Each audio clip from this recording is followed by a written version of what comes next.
Bismillahirrahmanirrahim. Assalamualaikum warahmatullahi wabarakatuh. Selamat datang teman-teman semuanya. Perkenalkan, saya Rudi Suherman. Saya seorang guru bahasa Inggris and I'm also a TOEFL trainer. Saya sudah mengajar TOEFL sejak tahun 2012 ya. Dan di kesempatan kali ini saya ingin sharing pada teman-teman semuanya bagaimana tips dan strategi cara mengerjakan soal TOEFL, terusus TOEFL ITP. Video ini akan berseri, jadi tidak hanya satu video saja, akan banyak video-video yang menyertai video ini. Inilah video perdana. Dan TOEFL Preparation Course ini amat sangat cocok bagi rekan-rekan yang berencana ingin mengambil tes TOEFL in the near futures, but unfortunately, namun sayang disayang, rekan-rekan tidak punya waktu untuk sekedar kursus persiapan kelas TOEFL ya. Atau rekan-rekan yang punya niat ingin kursus, akan tetapi rekan-rekan tidak punya dana yang cukup. You don't have enough budget to take TOEFL preparation course ya. Ataupun bagi rekan-rekan yang sempat mengambil tes TOEFL, akan tetapi nilainya tidak sesuai dan rekan-rekan ingin mengambil tes TOEFL kembali dengan adanya persiapan terlebih dahulu. Sehingga target skor yang rekan-rekan idam-idamkan, yang rekan-rekan cita-citakan, bisa rekan-rekan raih. Baik, di video perdana ini, saya akan membagikan an overview, ya, selayang pandang, apa saja yang akan kita pelajari. Nanti, di video kedua, saya akan menyampaikan TOEFL info, ya, semacam TOEFL miscellaneous, serba-serbi TOEFL. Apa itu TOEFL, kemudian ada berapa jenis tes TOEFL, apa bedanya TOEFL dengan standardized test yang lain, semisal IELTS, TOEIC, berapa harga tes TOEFL, berapa lama sertifikat TOEFL berlaku, and so on and so forth.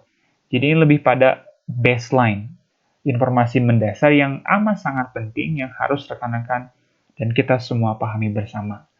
Setelah itu, kita akan masuk ke bagian-bagian yang diteskan dalam tes TOEFL, terutama tes TOEFL ITP.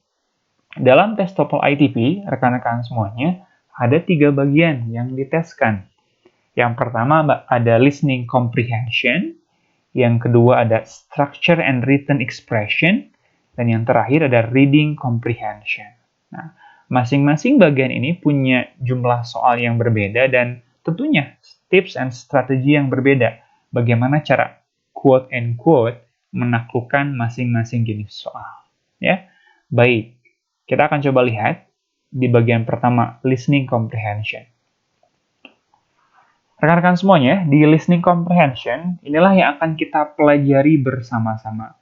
Kita akan awali dengan diagnostic pretest. So, later on, saya akan membagikan pada rekan-rekan semuanya tes listening, ya, sejumlah 50 soal. Tes ini similar to the real test, to the official test, baik dari jumlah soal maupun level of difficulty. Saya sertakan PDF dan juga audio yang bisa rekan-rekan download dan rekan-rekan kerjakan di rumah dengan jumlah waktu yang telah ditentukan. Nanti kita akan bahas kira-kira berapa jumlah soal yang bisa rekan-rekan kerjakan. Ya, berapa jumlah soal yang bisa rekan-rekan kerjakan. Tentunya yang benarnya ya. Setelah itu, kita akan coba pelajari info and strategy. This is general strategies ya.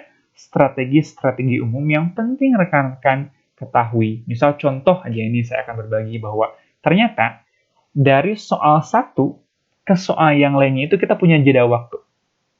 Dan jedanya itu hanya 12 detik. Dan ini tidak disampaikan di buku manapun ya. Hanya 12 detik.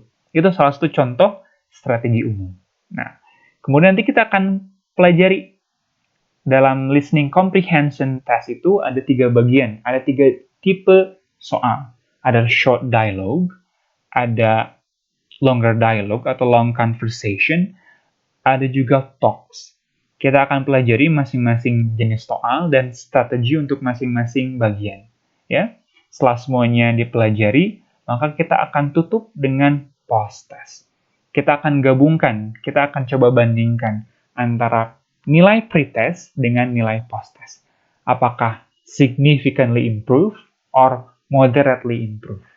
Namun tetap, yang terpenting dalam tes TOEFL itu is not only about strategy, it's not only about tips ya, tapi yang terpenting dari itu semua adalah practice, deliberate practice. So rekan-rekan semua, you have to combine both between strategies and practices. Jadi kita harus gabungkan antara strategi dan practice. You have to practice a lot ya. Baik, itu bagian listening yang akan kita pelajari bersama-sama. Mungkin ada 5 hingga 7 video ya yang akan saya upload. Mudah-mudahan rekan-rekan bisa mengikutinya dari video pertama hingga video yang akhir. Baik, setelah masuk ke listening comprehension, kita akan masuk ke bagian kedua, itu structure and written expression. Perlu saya sampaikan bahwa according to the test taker, bagian kedua ini, the structure and written expression, adalah bagian yang paling tricky, yang paling bisa dikatakan sulit ya, karena soalnya hanya 40 soal, akan tetapi banyak para test taker yang pernah mengambil tes TOEFL kesulitan mengerjakan di bagian structure and written expression ini. 25 soal, waktunya hanya 40 soal, waktunya hanya 25 menit. Dan kita akan pelajari bagaimana tips and strategi yang bisa kita kerjakan. Ya. Baik, di bagian kedua ini, kita sama seperti bagian pertama, kita akan awali dengan pre-test, dengan tes awal untuk mengukur sejauh mana pemahaman rekan-rekan dalam mengerjakan structure and written expression yang punya karakteristik khusus dalam tes TOEFL ini. Setelah itu, kita akan bahas structure question, seperti apa contoh-contoh pertanyaan dan latihannya tentu. Kemudian kita juga akan bahas written expression. Jadi written expression ini, kalau structure question kita mencari jawaban yang benar, kalau written expression kita mencari jawaban yang keliru atau yang salah. Ya, ini lebih terkenal dengan istilah error analysis. Ya, setelah kita pelajari semua strategi, kita sudah pelajari tipsnya, baru kita akan tutup dengan post test dan kita akan bandingkan apakah ada peningkatan atau sama saja. Baik. Masuk ke bagian terakhir atau bagian ketiga, yaitu reading comprehension. Reading comprehension pun bagian yang cukup tricky, karena reading comprehension ini adalah bagian terakhir yang memerlukan banyak konsentrasi, sedangkan kita ketahui bersama, konsentrasi kita sudah habis di listening dan di structure. In reading comprehension, ada 50 soal yang harus kita kerjakan dalam waktu 55 menit.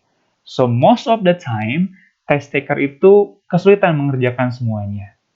Ya, so time become your arch enemy. So the biggest enemy for all test taker adalah waktu.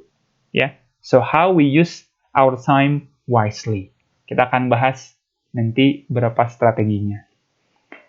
Di reading comprehension sama rekan-rekan semuanya, kita akan awali dengan diagnostic pretest. Saya akan berikan 50 soal reading ya, dengan tingkat kesulitan yang hampir sama dengan official test. Setelah itu, kita akan hitung betulnya berapa, dan kita akan pelajari strategi and skill apa yang kita perlukan dalam mengerjakan soal reading ini. Dari mulai scanning, skimming, ya, reading between the line, dan masih banyak skill dan strategi yang akan kita pelajari bersama-sama. Dan kita gabungkan.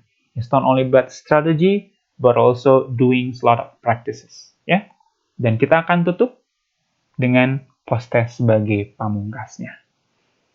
Baik rekan-rekan semuanya, setelah listening comprehension kita pelajari secara menyeluruh, structure and written expression kita pelajari secara menyeluruh, dan reading pun sama, maka nanti di akhir kita akan tutup dengan complete test. Saya akan berikan kepada rekan-rekan secara cuma-cuma tes complete dari mulai listening, structure hingga reading comprehension dengan total pertanyaan kurang lebih 140 soal. Listening 35 menit, structure 25 menit, dan reading 55 menit. Listening 50 soal, structure 40 soal, dan reading 50 soal. So, altogether, approximately for 2 hours straight. Dan rekan-rekan harus mengerjakannya selama 2 jam full, ya. Tidak ada jeda, baik antara satu tes ke tes selanjutnya. So, kita akan melihat, it's not only about the strategy, it's not only about your English knowledge, but it's also about your mental. Karena banyak para test taker, termasuk saya pribadi dulu, yang menjadi masalah adalah kita kehilangan konsentrasi. Karena kita ingin ke air, ya. Kadang kita kehilangan pengen minum, dan lain sebagainya. Kita akan bahas strategi apa sih yang kita bisa terapkan. Itu barangkali untuk video perdana pembelajaran TOEFL bersama saya. Jika rekan-rekan merasa ini bermanfaat, silakan share. Dan jika ada pertanyaan yang ingin ditanyakan, silakan rekan-rekan tuliskan saja di kolom komentar. Terima kasih rekan-rekan semuanya. I'll see you again in the next video ya. Tetap semangat dalam meraih cita-cita yang ingin kita inginkan dan stay motivated and stay healthy. Thank you everyone. Assalamualaikum warahmatullahi wabarakatuh.